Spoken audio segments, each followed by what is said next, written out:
Three very good reasons to join me for this review here today. First of all, as you might have seen, we recently went for the X3 plug-in hybrid as a personal vehicle, but Leah actually wanted the GLC, but there wasn't a good offer. BMW had the better offer.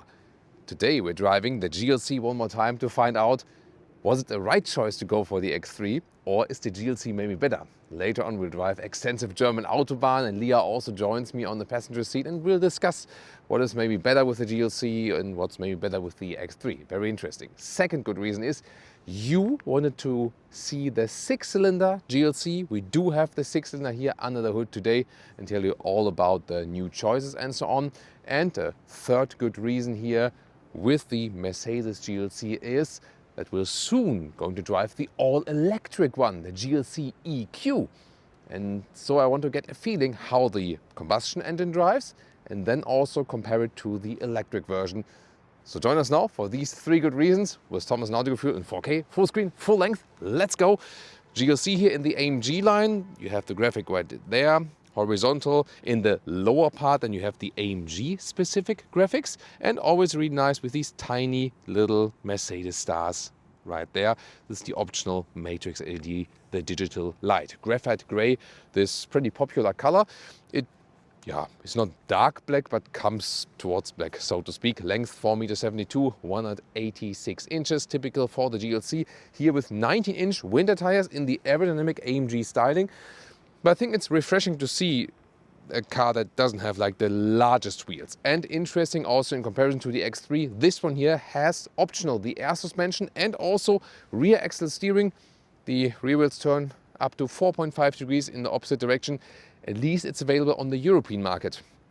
US market, you have to check the GLC 43 then, for example, or the 53, the new one, for the rear axle steering, but it's a little bit limited with the AMG models, doesn't go the full 4.5 degrees. In the rear, the modern signature here, left and right, and the new GLC generation here always has this connecting black element, which isn't that, visual with the graphite gray, but if you have a bright vehicle, this one will still be a black bar. And in the lower part, is that a job for the Autogefuehl의 fake exhaust police? Uh-oh. Yep, I would say Autogefuehl의 fake exhaust t-shirts for everyone, because this is a clear case for the Autogefuehl의 fake exhaust police. It couldn't be any more clearer. What about that actually?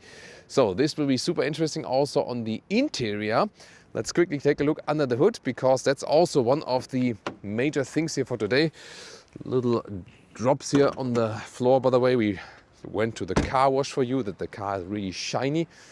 That was the best then for our viewers, of course. And there we go. So for the GLC, you can see here the 6-cylinder. And in general, you have 2-liter 4-cylinder petrol and diesel and 3-liter 6-cylinder petrol and diesel. The plug-in hybrids are based on 2-liter 4-cylinders, and both for petrol and diesel. Very interesting. And now you have two 6-cylinder choices. This one is the first one, the 3-liter 6-cylinder diesel 450D. You want to see this review here on Autogefuehl의, so that's then your wish come true. 367 horsepower plus the ISG, that's like the integrated starter generator, so they have a mild hybrid system right here with something electric, like a small electric boost. 4.7 seconds in the acceleration figure. Is this the dream engine here on the combustion side for the GLC? We're going to find out today with the special Autobahn test. Half a second quicker would be the other 6-cylinder choice now, recently published GLC 53. This is now the 3-liter 6-cylinder petrol engine, because they listen to the customers. You might remember that the GLC 43 and the GLC 63 are both 2-liter 4-cylinders now, these AMG versions. So then they said, we want to have AMG offering on the GLC model lineup with 6-cylinder again, and now offer that once again. 4.2 seconds would be the acceleration figure then. All-wheel drive, as always. There are on certain markets some rear-wheel drive entry versions as well, but most have all-wheel drive and also with a rear-wheel bias. Now welcome here to the cockpit of the Mercedes GLC, and we're also going to compare it to our X3's choice. First of all, inside of the doors, this is very interesting. So you have the seat control in the top part, so when you close the door, and also a seat heating button separate. That's good, even if it's like capacitive button thing. The rest here inside of the doors is hard pack. It's not properly covered. Just at the bottom part you have some rubber ground at least. Then what's actually pretty cool, you can have different decal elements here, like this wood, for example, matte wood. Different ones are available. That's beautifully done. The screen is more like in this vertical shape, and you can also have different decal elements right here. I just wonder, I think this should be fitting to this, shouldn't it be? Because there's a lot going on, so it's not very calm design, but here this turbine vent design is actually quite cool, and also ambient lighting at night looks very fancy, definitely. This screen here actually, also with the climate menu and so on, is actually easy to control, because with the X3 you have to reach out very far. That's why in the iX3, the electric one, they put the screen then closer to the driver, which is I think a good thing, because here it's also easier. So let's see here, like the way from the steering wheel to the climate unit, even though it is a digital climate unit, I prefer physical, it is easy to control. And also in the new GLC EQ, they went the other way. They now put the screen far away again in this horizontal shape. So you see it's going back and forth in the automotive industry. Can't really understand that. Seat ergonomics is to me a little bit better in the X3, so I have a better seating position there. And these ones are the animal skin seats. However, for the GLC you can also get a very soft high-grade leatherette, also with seat cooling, which is also softer than the animal skin actually. Then you have here the split opening, for example, a lot of space, 2 USB-C chargers, and then this middle console can be either very clean like this or open it like here. These cup holders are adaptive, yes, but still bottles tend to fly around. I can show that to you actually. So when I have like a standard, it's a nice spacious glove box here, by the way. So here when I have this bottle, and then you see here, this doesn't hold bottles tight enough. This is more like for coffee cups. This is an issue they have addressed now in the recent Mercedes S-Class facelift. Shown that to you earlier, where they have now then this 4-dot design, really catching also a little bit heavier bottles. That's actually quite cool. Inductive charging pad is like hidden down there. Also something they fixed in the new S-Class facelift. So yeah, this is always a pro and con. This steering wheel is the AMG line, 2 horizontal spokes. There's also the base steering wheel available. And also for the GLC, you can opt for an annual-free steering wheel. Now they have introduced it with the latest model year change. So that's actually also a quite good offer, and large digital instruments quite right here. But here everything from the side here, soft touch on the top part and so on. So I'm actually very happy with the build quality. Rear seats. So what's cool that we also have a nice covering at the rear at the inside of the door, for example, at least on the top part. And then here, as for the legroom, it does fit for 4 tall adults, I would say, when I'm driving. So yeah, that's actually quite good for the knees. And headroom with 189/602, also no problem. There is also a panoramic roof available optionally. Yeah, middle seats, really large middle tunnel, so it's not ideal to sit there as a tall adult. What's the cool function is that when I fold the seat, look here at the front seat, there we go. So that you can easily fold this one here, and this one doesn't hit the front seat. This one moves a little bit forward electrically. That's actually a very clever integration. Oh, and you can also put the seats here. When you come around here, you can use this cargo position here like this. You can fold this one up, and then the rear bench, see here, stays more upright. So that's not a comfortable thing, but then you have a little bit more cargo length in top end. Here you can see how the seat also moves back then again when I put this up, so you can do the Homer Simpson all day, like seat forward, seat backward, seat forward, seat backward. Thank you again so much, by the way, for the recent support. It's always just a joy for us to do these reviews for you. That is something I always want to say, you know. So it's just great to know for whom you're doing these reviews, and when you read so many great and positive comments, then keeps our motivation always high for you.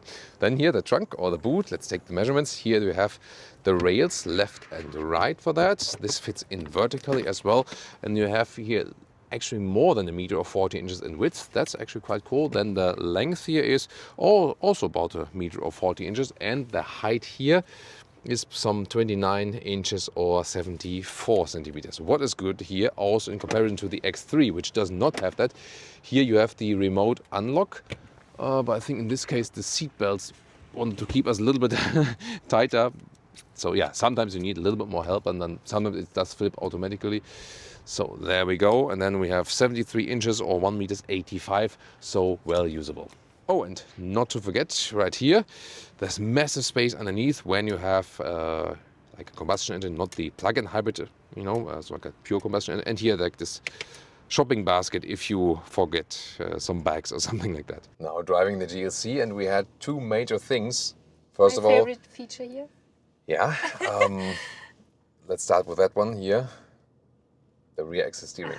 And when we go like this U-turn thing or just go in the circle, it's crazy. It's really crazy. I mean, for this kind of vehicle size, it really makes things so much easier, when parking in and out, basement, garage, and so on. So the rear axis steering is something that could be in the X3. I mean, you don't necessarily need it, but it does make things easier, especially when parking in and out. She definitely wants that, yeah. And the second thing is, of course, the air suspension, but that one we will, of course, test also on the German Autobahn. Yeah, I could just look at that, Okay, now I have to turn back once again, but that's really great. It's really great. Yeah, second thing, air suspension, big difference to the X3, definitely. And that one we will test now on the German Autobahn, of course.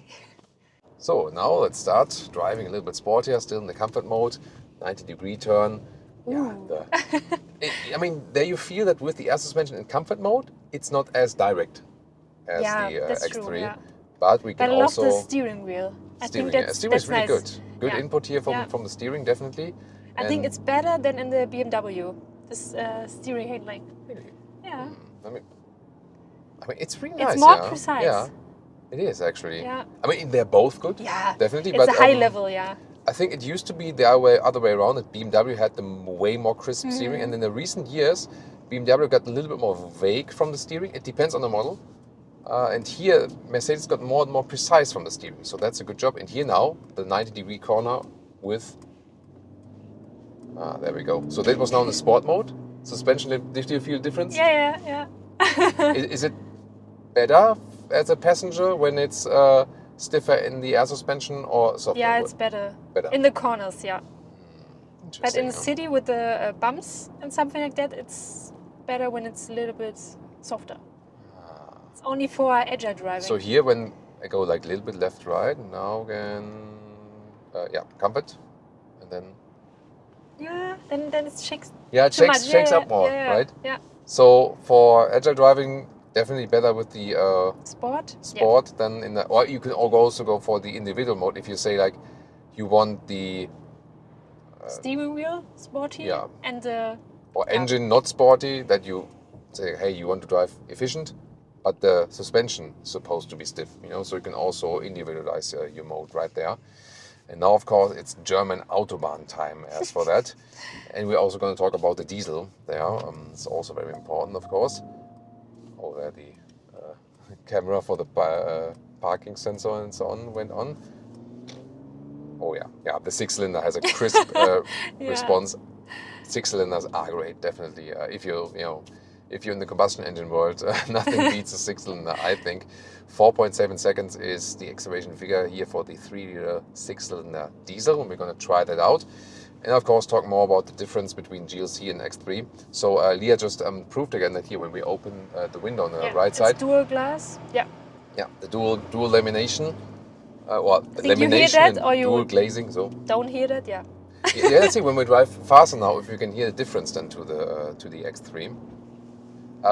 From the engine, like the shifting transmission, that is a little bit more likable. That's true, yeah. I felt that too, yeah. So, and here we can do acceleration from 80 kilometers an hour. Let's go. Wow. Nice. Nice.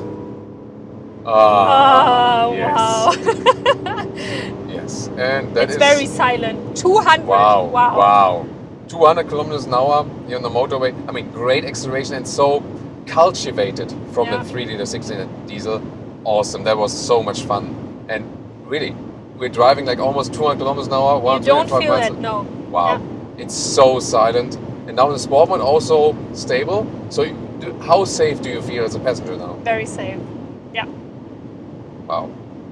pretty much in control here of the whole car, and yeah, it is more silent than the X3 with the dual glazing here. Yeah, so wait a minute. No, we're still happy with our choice. You know, we're still happy. But maybe we can change that. But I you know that Leah, you remember that Leah's first pick, she wanted to have a GLC. Yeah.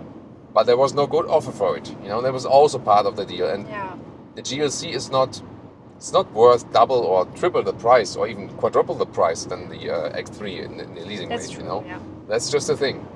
But I totally do understand why Leah's first choice was the GLC because it drives amazing. The air suspension is great. The optional rear axis steering is amazing as well, depending on if you can get it in the country and I depending love on the version. ambient light and the interior here with the wood things that I love it. Yeah.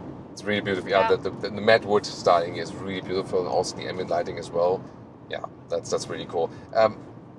I think, you know, when I'm not driving sporty, because now speed is limited 120, I tend to feel I want to go back to the comfort mode because then the suspension is a little bit bumpy, too stiff maybe. Yes, that's better now. Then it's comfort mode and it's more smooth, and you can really. But you can change that easily here. Yeah, at least you can have it is this capacitive hotkey somewhat, and the whole thing moves while you press it. But at least you do have that you can switch it through. You don't have to confirm it on the screen. It's fine like this. We can also test the cruise control right here. There we go. And I think that's better in the BMW. Yeah. The ACC and cruise control and parking and stuff like that. Yeah. So I now set the adaptive cruise control and also with the automatic lane keeping, the active lane keeping. See here, making a small bend and pretty smooth. And let's see, I can also initiate here this semi-autonomous lane keeping. I just clicked here on the indicator. It is on a high level, yeah but really BMW is a little bit, maybe. Yeah, maybe with the iX3, yeah, that one is next level, you know. I'm excited for the GLC EQ. Yeah, if the GLC EQ is also one more level above that, looking forward to that. But I think it's here GLC and X3, like the combustion or plug-in and so on, or diesel, comparable. Both are very good in the assistance system, very smooth, and that's what we love about the GLC. Like Leah said, the smoothness, you know, like air suspension, silent, you know, from the windows and so on. Drivetrain with shifting and how the engine behaves, the BMWs are usually a little bit smoother. Yeah. But here the 3-liter 6-cylinder is super smooth, you know. But plug-in is also very nice to drive in the city, and it's always silent. I love that too. Yeah. And I mean, you also can get the plug-in hybrid for the GLC. Yeah. It's also pretty cool. I think there the battery is also a little bit larger than with the X3, so that would also be a choice, definitely. One thing I also do notice between our X3 and the GLC here is that the GLC feels a little bit more like a C-Class with a higher suspension, whereas the X3 does not feel at all like a 3 Series. So the X3 is a true SUV. And this one here, in comparison, feels more like a crossover. But in sporty driving, that's better. Sometimes the X3 is a little bit heavy in the corners, I feel. And GLC is more sporty, and also the steering wheel and suspension, Yeah, the thing is... It's what you prefer, yeah. Exactly. I rather feel like when I want an SUV, I want that SUV driving, you know, but Leah says she prefers it here, you know, with the GLC. So that's a really matter of preference. But once again, I can very well understand the choice. Seating is more comfortable in the X3, I would say. You know, like the ergonomics and also the materials and so on. They also have good animal-free seats here, also with seat cooling available and so on. They are also a little bit softer. That would be the best choice for the GLC, but the base ergonomics I feel are a little bit better with the X3. But it's both on the very same high level. But you know, no wonder that both of these were like all very, very close picks. So I don't know, maybe the next time they get a good offer for this one here, or the GLC EQ, which we will very, very soon drive for you.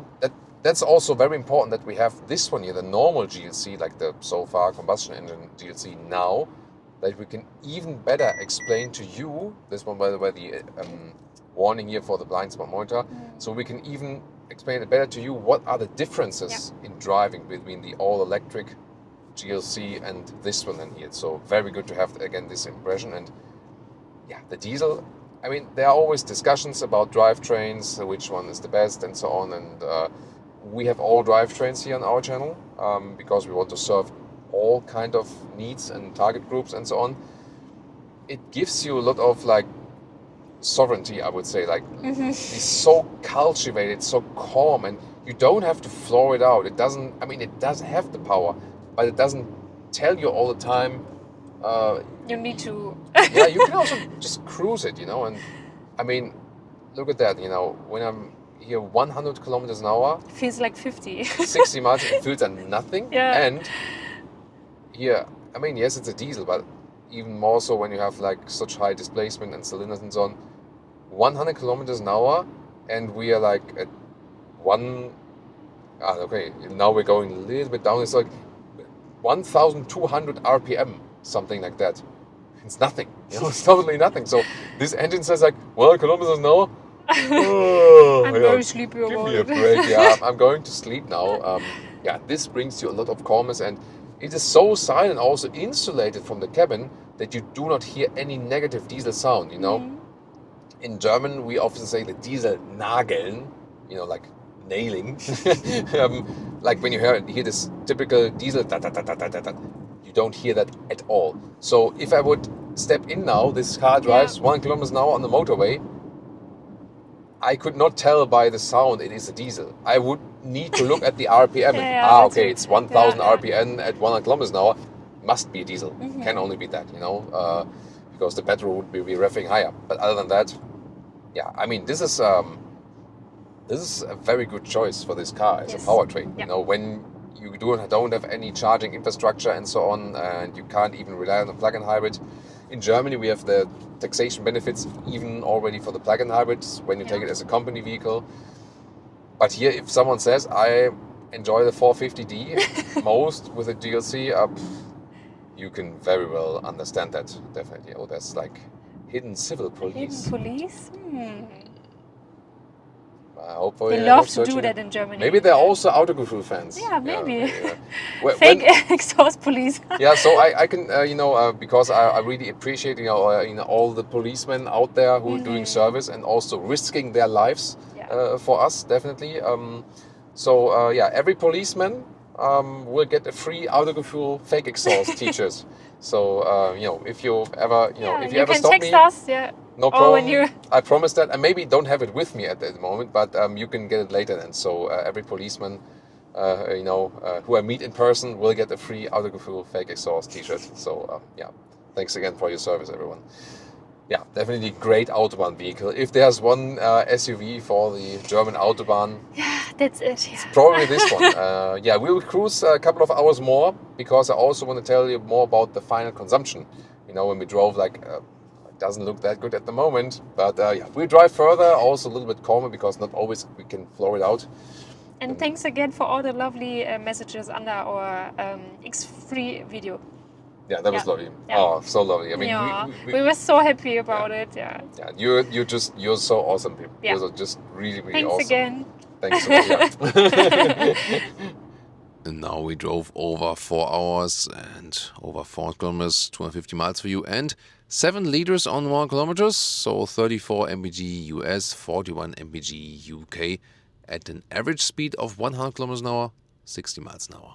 As for pricing, GLC starts around 60,000 euros. And then when we take the list prices, this one here, fully spec'd, as you can see it, is really a little bit over 100,000 euros. That's crazy. Mercedes doesn't do special offers anymore. So they have the list prices, and then they have like the daily current price for the respective markets, but for all customers. On the one hand, you can say like, that's fair. But then again, there aren't like some super special offers like we get maybe from other manufacturers when they do special leasing offers and so on.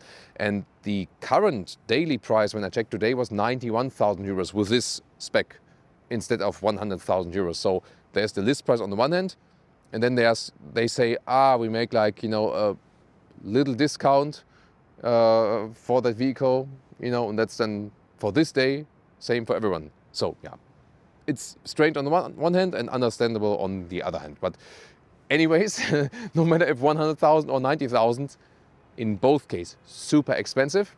What you guys say is this 3-liter 6-cylinder diesel is a true Autobahn engine, you know. It's so refined and cultivated, really lovely to drive.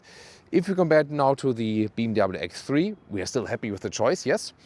Leah rather prefers the like little bit lower crossover-ish drive and seating position. I more prefer the X3, which is more like upright SUV in the thing. The X3, when you compare the combustion engine to the GLC, like all of them, the transmission somehow works smoother in the X3, gotta say that. Here we also scored some nice consumption, as I said, with 7 liters and 1 kilometers, 34 mpg US and 41 mpg UK.